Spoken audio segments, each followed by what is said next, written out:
Cricket, a sport that takes Australia by storm over the summer season, so much so that summer is now dubbed the summer of cricket.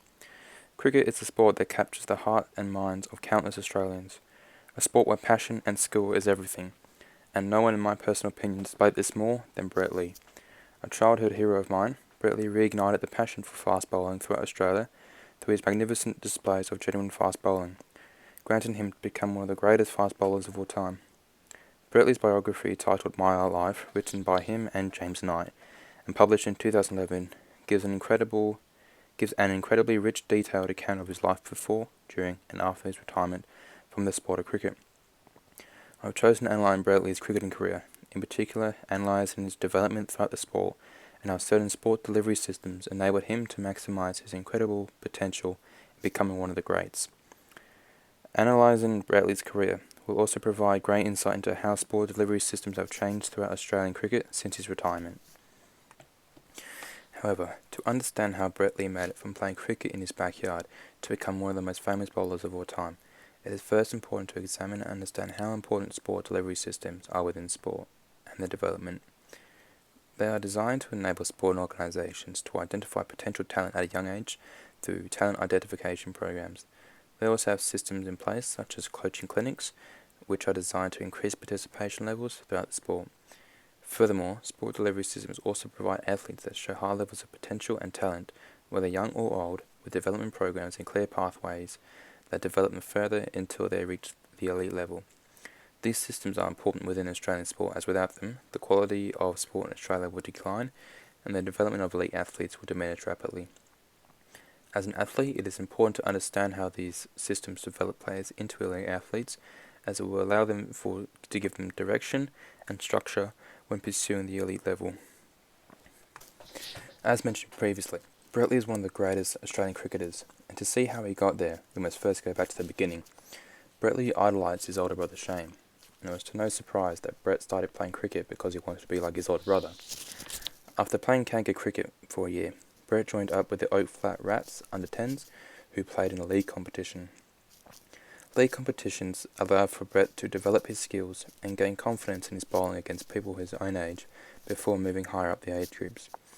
Brett's first encounter of representative cricket would come 2 years later when he was selected to play for the New South Wales PWSA team.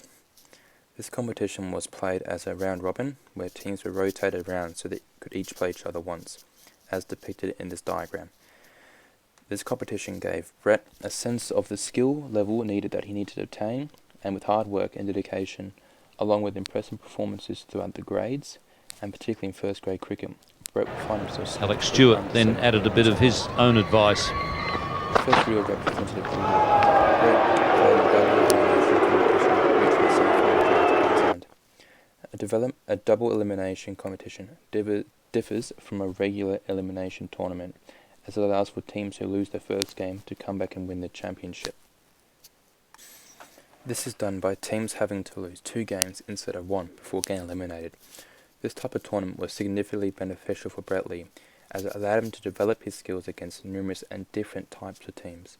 It was here that he would learn the importance of setting different plans for different teams, different batsmen, different bowlers. Overall, develop him as a player.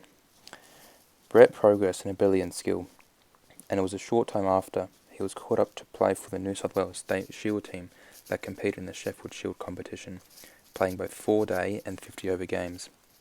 After impressing selectors with good performances, he was then selected for the under-19 Australian side. Both these formats presented league competitions, which allowed Brett to learn the skills of playing against quality opponents constantly. This league-structured competition was Brett's first real experience of professional cricket, and it gave him the hunger to strive for more. After continuously performing throughout several seasons with New South Wales, Brett was eventually called upon to play for Australia, ending his journey of becoming an elite athlete. It was here where he would play in the most prestigious competition that cricket has to offer, the Ashes series, a series of games between Australia and England, and who won the most games out of 5 would win.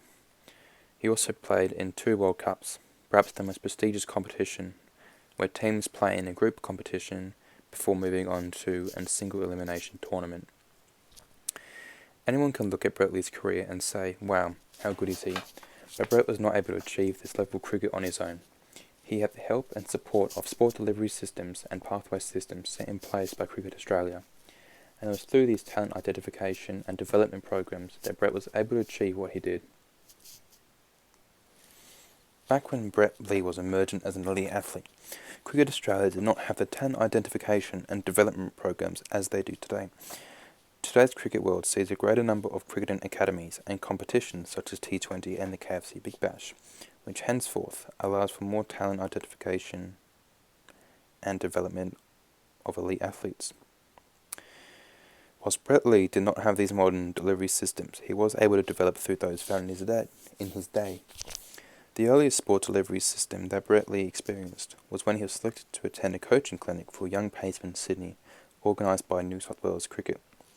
It was here where he would come under the scrutiny of another great fast bowler, Dennis Lillee. This particular development program was significantly beneficial for Brett, as it was here that his problematic mixed bowling action was addressed by Lillee. In Year 12, Brett went to the Commonwealth Bank Cricket Academy coached by Rod Marsh, Ian Chappell and once again Dennis Lillee, all former Australian great cricketers. The academy was another sport delivery system and pathway system that Cricket Australia had in place. The responsibilities of such an academy was not only to develop the skills and attributes of the cricketer, but also to introduce new and unfamiliar skills as well. For instance, if a fast bowler like Brett Lee attended the academy, he would not only learn how to develop his bowling skills, but also his batting, fielding, mental and media skills as well. In Brett's case, this is what happened. Thus, it developed him into a greater player. Although Brett Lee managed to be selected for some of the development programs and sport delivery systems set in place by Cricket Australia, the fact is that he was one of the lucky ones. Many aspiring cricketers did not get the same chance to show their talent and skills to governing bodies, as the quantity of such systems and programs were far below the amount that Australian cricket has in place today. Emerging talent now have the chance of developing into elite athletes through the countless sport delivery systems that are in place. These include, for instance, the KFC Big Bash, which is used as a means of finding young cricketing talent, and the far more numerous development programs and cricketing academies set up around the country. The author of this particular biography, based upon what was written, Knight does have some sound knowledge of what the delivery systems at the time were. He does, however, only touch upon these systems at a superficial level, and does not discuss how these systems developed his skills and overall developed Brett as a player. Rather, he chooses to focus on what happened during Brett's time at these particular programs. For instance, he discusses Brett's nightlife and his music career, rather than discussing the techniques and the ways the coaches implemented coaching strategies in order to develop players to the highest extent. In conclusion, Brett Lee's career is that of a legend.